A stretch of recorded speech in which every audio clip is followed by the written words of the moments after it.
2021 is here, and so are your friends at the Baptist Catholic Show. Let's get started.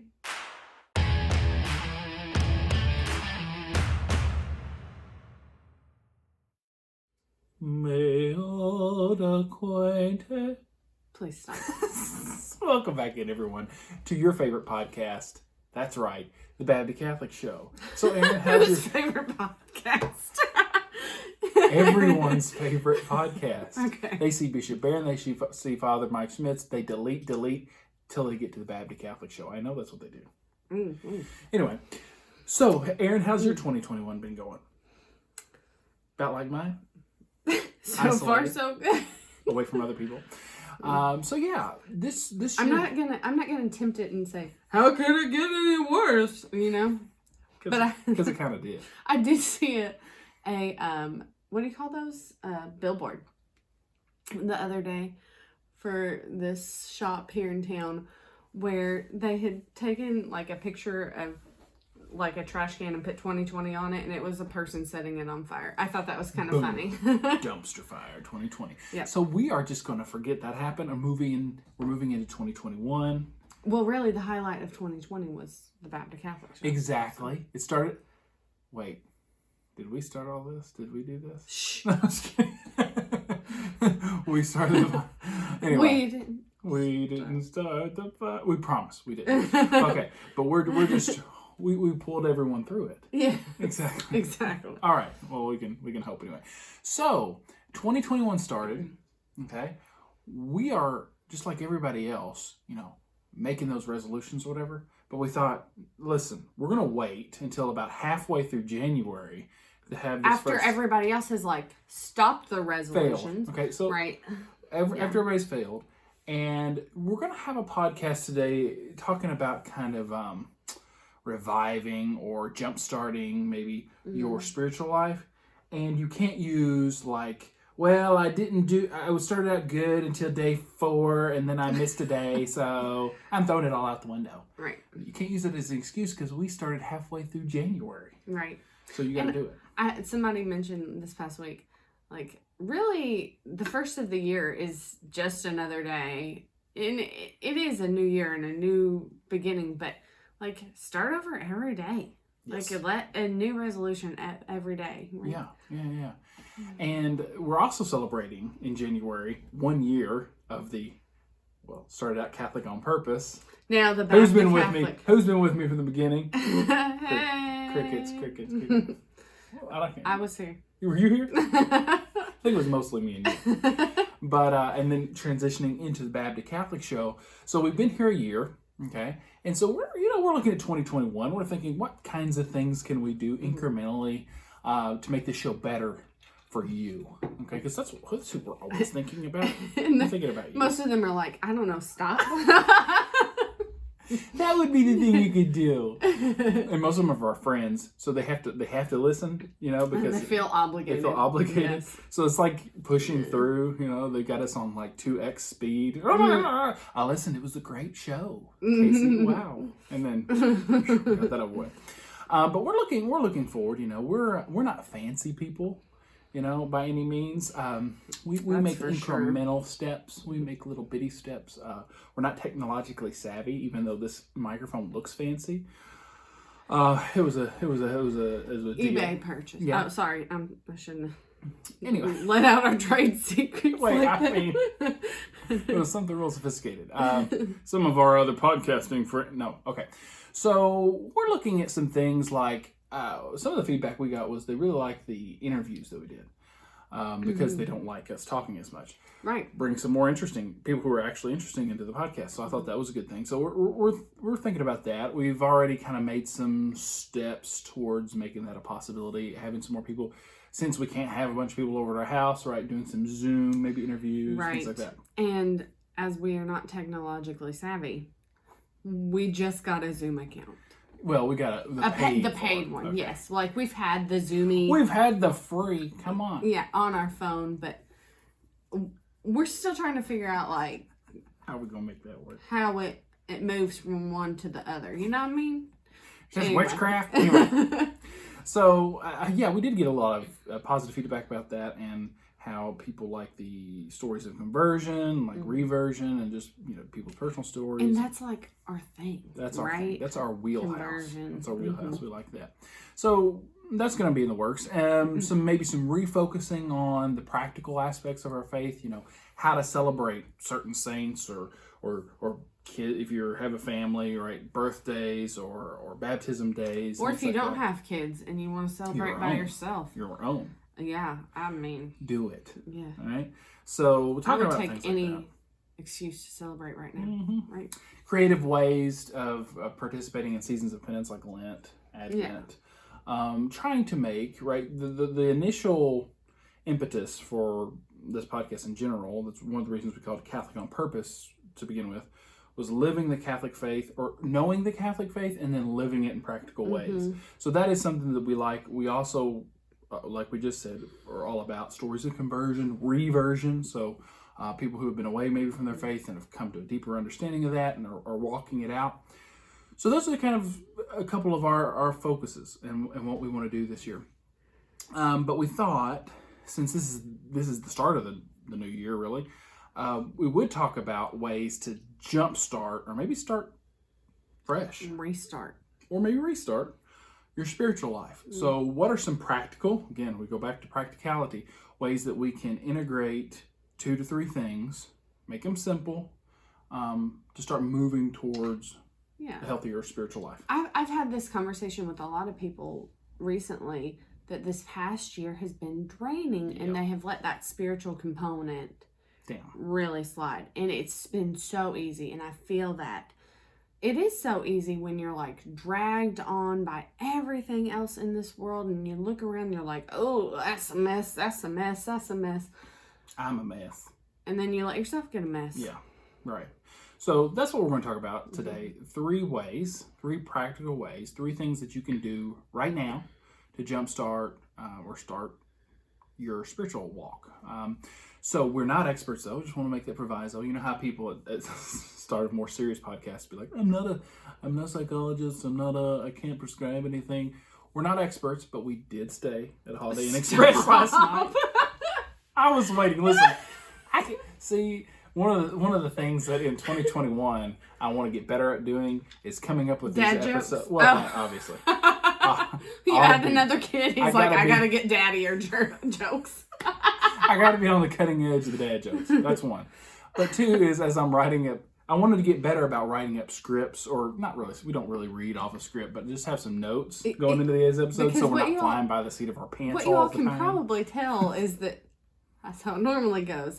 We get a general idea of what we want to say, and then we're like, let's go. Let's see what happens. And y'all are like, yeah, we can tell. Yeah, you all rant a lot. So we thought, well, we need to refocus a little bit, right? New year, focus a little bit. So as I'm coming up with these with these scripts, I'm like, insert dad joke. Wow, that would be great. Holiday Inn Express joke. I haven't heard that one in a while, so hope you enjoyed that. So New Year's resolutions, they're, like Aaron said, they're going to look differently this year because, man, we're kind of tired and drained. And at the same time, though, I think we are sick and tired of being tired and drained. It's like we have been in this kind of lethargic slump for so long, going on a year now, out of a routine that we're dying for a restart. I feel like this is the point when all of this started. We all talked about a new normal. And I feel like this is the point where we're like, okay, now it's time to find that new normal. Like, things are different, but we can't just use it as an excuse to sit on the couch and eat Cheetos all day. You know what I mean? Exactly right. Which I'm not going to say I have been. We've not been doing that. I don't know what you're talking about. But mostly. Okay. But mostly. So, and 2, I think another thing we want to put in this podcast, and I'm guilty of this, is just like everyone is, of making grandiose, huge monster lists of like, these are my resolutions for the new year. I'm going to read the Summa. In January. Yeah. This month I'll read the Summa. Next week, what will it be? Confessions. Yeah, exactly. Yes. So we're not going to do that. And I think one of the things that's different about 2021 is, I think we realize that we shouldn't be, or at least I do, we shouldn't be making grandiose ones. That's not to say just wimp out, right? I'm not going to gain 50 pounds this year. I'm going to gain 45. Well, I like to keep my goals realistic, Exactly. Yeah. So, as we're thinking about 21 and as I was thinking about this podcast, what are some easier, practical ways that we can start? And then by all means, hey, build upon those and grow. But we divided into three things, right? Prayer, asceticism / self-denial, right? And then community, right? Three things. Those of you who have been with us from the beginning know that last year Aaron and I participated in 2 different programs at our local parish. One was Exodus 90, which is kind of an international thing now. And Aaron kind of a version of Exodus 90 called the Little Way for women. So a men's group and a women's group. And those are the kind of the 3 pillars. And we're participating in them again currently. Those are the 3 pillars. So no more Cheeto eating. Yeah, Cheeto snacking not happening in this house right now. So we're going to start and build upon those 3. Give you some practical tips, maybe take them, leave them, and then wrap up. So the first one would be obviously committing to prayer, and especially I thought to quiet prayer. At least for me, this was one when we first started doing these programs, and as a part of my program and yours, you have to every day have a 20-minute block of silent, contemplative prayer where you just kind of ask the Lord to speak to you. Maybe you've gone through that litany of things that you need from the Lord that are legitimate, right? That you're asking, and that you're just talking to the Lord, but then just kind of have that time to listen to His voice and have an exchange with the Lord. That is huge. And a verse that came to mind, or that I was looking up to go along with this, is 1 Thessalonians 5:16 through 18, so a couple verses. Rejoice always, pray without ceasing, in all circumstances give thanks, for this is the will of God for you in Christ Jesus. We've heard that a lot. Pray without ceasing. What does that mean? What are the practicalities behind that? But I think one thing is, right, pray without ceasing, but not rambling, right? Jesus even tells us, don't just rattle on like the pagans do, but listen too. Yeah. That's an important aspect of it.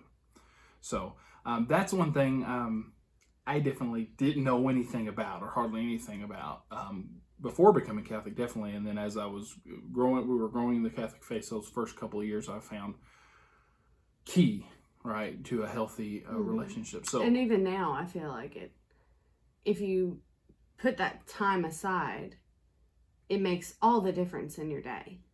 Oh, yeah. Yeah.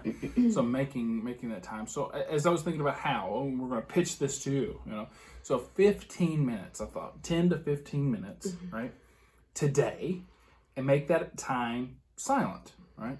This is harder than it sounds like. I even talked about, I'm helping lead this Exodus 90 group at our parish. And I was asking a guy, hey, how's it going? And he said, yeah, all the disciplines and things going pretty well. But man, I can't sit for 20 minutes. Yeah. I just can't do it. We talked about it in the women's group as well. And, I have a friend that is so good at this. I mean, just incredible at contemplative prayer. And she, through Lent last year, she was very interested in the shoulder wound of Christ, which, where He carried His cross. And she would just start by saying, tell me about that wound, and sit there with it and just let that that's cool, wash over her, I guess. And I thought, wow, that it's really that easy. It's just, tell me about your suffering. Tell me about why you love me. That kind of thing. Just start the conversation, or say, I don't know what to say, but I'm here. Right. Speak, Lord, for your servant is listening, right? We just heard that. Yeah. So it's that easy, and it's that hard too. Exactly, because we have a monkey minds, because we're always preoccupied. We never really have times most of us, in our day-to-day schedules where we're not plugged into something. If you have families, the kids are going crazy, going around. Even if you're not, usually you have TV going in the background, or music playing, or podcasts going. Except for the Baptist Catholic, you can keep that going. But, you have all these kind of distractions where you never are just sitting still listening, unless it's those first few seconds before you fall asleep at night. So cultivating that, I think, is really good. I thought about the analogy, of sitting and watching a movie with someone, and I was thinking about this the other day. We were sitting and watching something, and you may have already seen it, but just being with that other person, spending that time with them, it enhances the view. It's like you hadn't watched it. If I had sit down and watched that thing again by myself. Are you talking about Pride and Prejudice? Because I can watch that bad boy over and over again. I was not talking about Pride and Prejudice, but I do enjoy sitting and watching it with you just because you're there. Aww. It's true.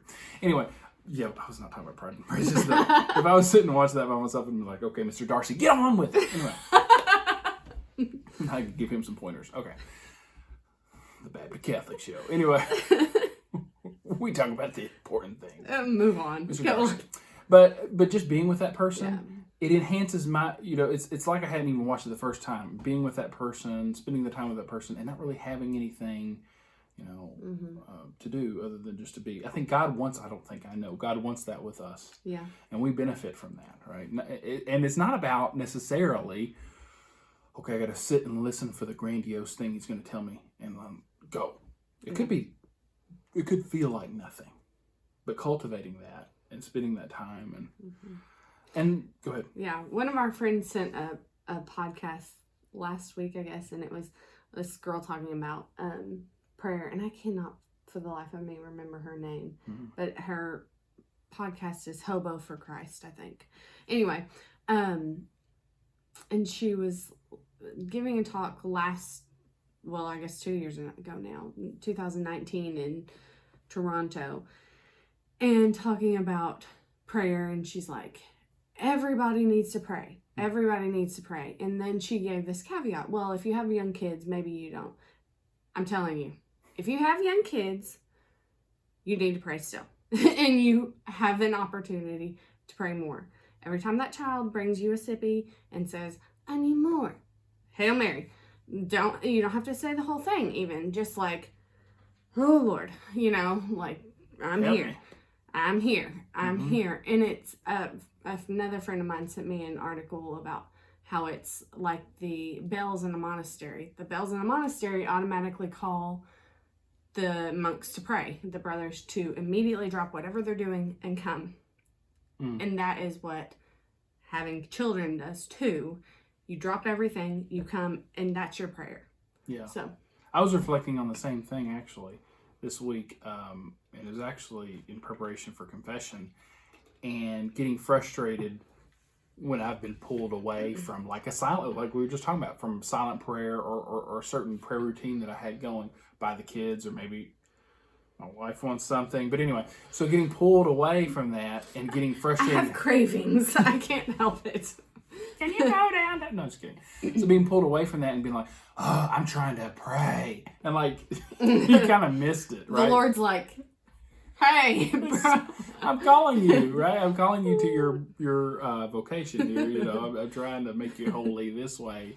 Stop fighting me. So hey, which one of us is the greater apostle? Jesus. Right. Exactly right. Remember that. First shall be last. Yeah, no, I don't. I got my prayer time. Leave me alone. No, but so yeah, definitely not missing it because of that. Anyway, then the second part, right, is self-denial, which a lot of people are just experiencing ipso facto because of the pandemic and right? Everything. Sure. I think for the rest of us, or for a lot of us, especially those who have time to listen to low-quality podcasts, we probably need, right, more self-mastery and discipline. I know I do. I don't want to speak for everyone. But bringing us back to Scripture, Luke 9:23, then he said to all, if anyone wishes to come after me, he must deny himself, take up his cross daily, and follow me. Okay? Yeah. So the following of the Lord is dependent, right, on the denying of ourselves. And what does that look like? And I get in the trap, not sure about you all, but I get in the trap of not really thinking about the self-denial until Lent time. Yeah. And then what am I going to give up? And then randomly picking something, or kind of waiting too late and not really giving it all my really thought. Yeah. So, and this was not a part, this is too, this is the Baptist Catholic Show. We used to be Baptist, now we're Catholic. Right. But as part of my upbringing, if you didn't catch that, some of you are like, Baptist Catholic, what's that religion? Side note, I have had to get into Facebook wars with people who drop by the page without like reading or watching a video and be like, Baptist Catholic, there's only one true Catholic church. We weren't trying to start our own. We weren't trying to. I was just trying to be cute with the title. Anyway, sidebar, back on track. Yeah. So that was not a part of my upbringing, even though probably mentally we knew that giving up things was a good thing, but we never really did it. Of course, in my version of, or in my branch of the Baptist faith, there was no Lent. There are Baptist churches that do Lent, I'm sure, but ours did not. So there was not even that. I remember maybe people talking about Lent, giving up chocolate and things, maybe at school. I remember people talking about it. We didn't give up anything for Lent either, but we did do fasts every once in a while. And we would do fasting just for random, I don't know. I don't really remember any reasons that we did it or anybody really talking about it. It was just like, we're going to do a fast. Sweet. Sure, let's do it. And I think was it Matthew Kelly who talks about holy moments? I think that's how he puts it. And whatever it is, like it could be randomly throughout the day. You open the fridge for that snack and you say, no, Lord, I'll offer this up for you, or I'll offer this up for so-and-so who's suffering with cancer, and then just shutting the door back instead of indulging in whatever that thing is that normally brings you comfort and joy. Just little ways of doing that. And the whole purpose of this self-denial is not to make yourself miserable so you can just be a miserable curmudgeon. No, it's that you want to detach from the world. You want to be less attached here so you're more attached to heaven. Exactly. And in whatever that way that is, you can say, oh, well, that's not an issue for me. I can eat this chocolate because I'm not attached to it. Then it shouldn't be an issue to give it up. Boom. Roasted.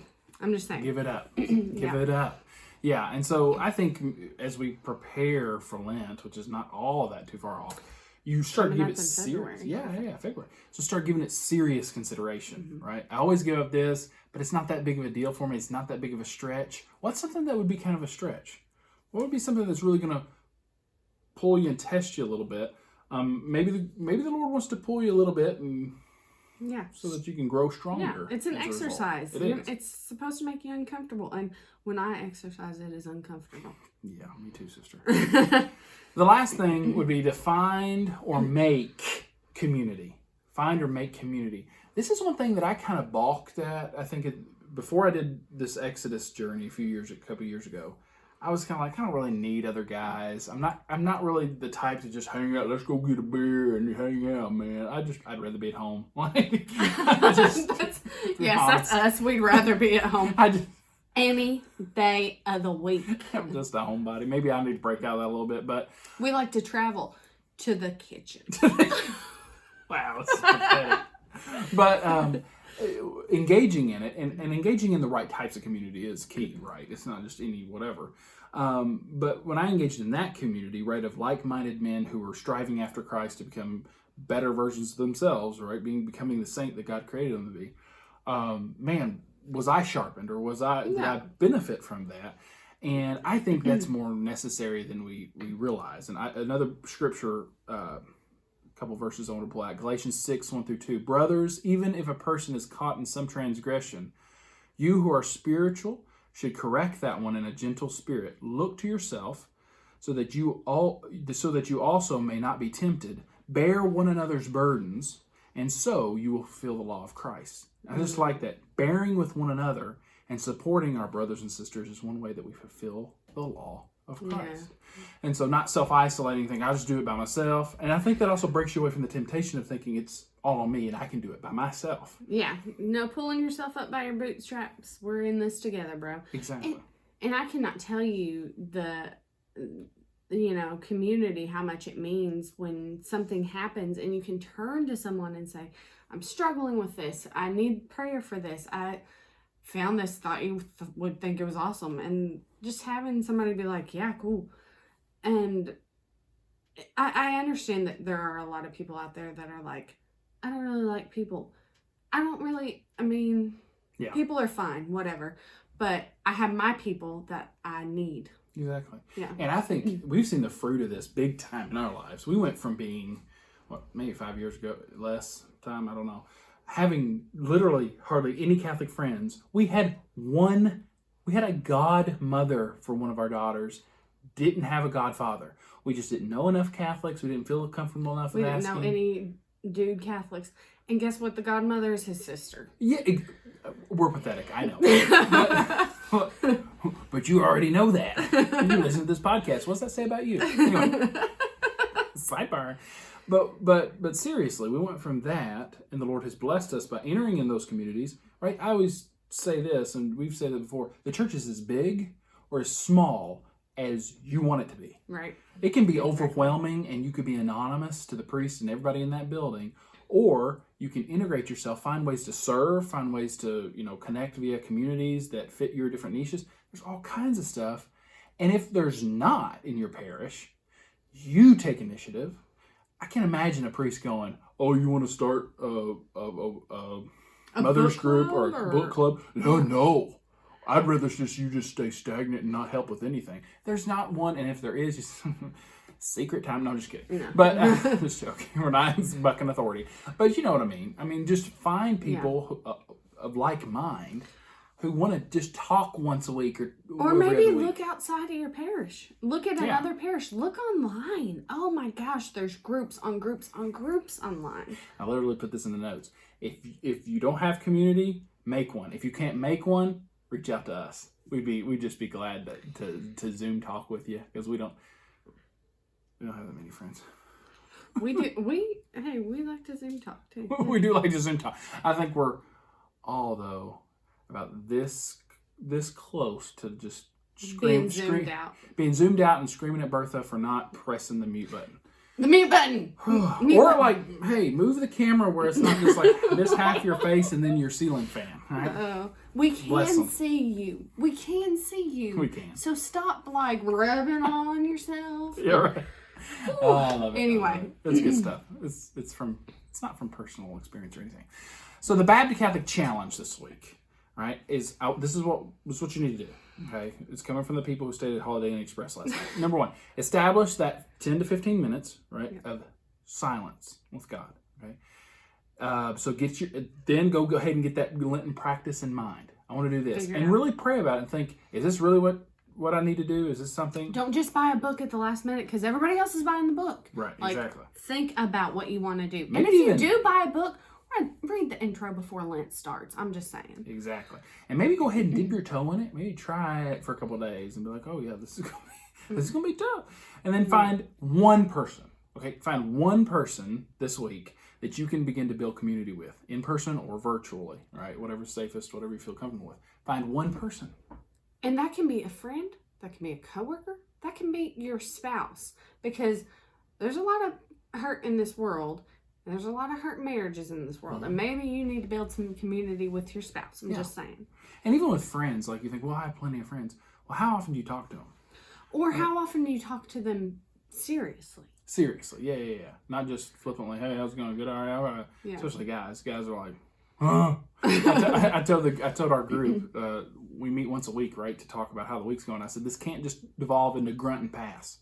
We can't be like, what about you, Bill? Like, I really stunk this week up. What about you, Joe? Like, all right. We sharing our lives together, and by that, we're sharpening one another and becoming those saints that God has called us to be. So, folks, we hope that you will take the Baptist Catholic Challenge, and until next time, we'll see you back here on The Baptist Catholic Show.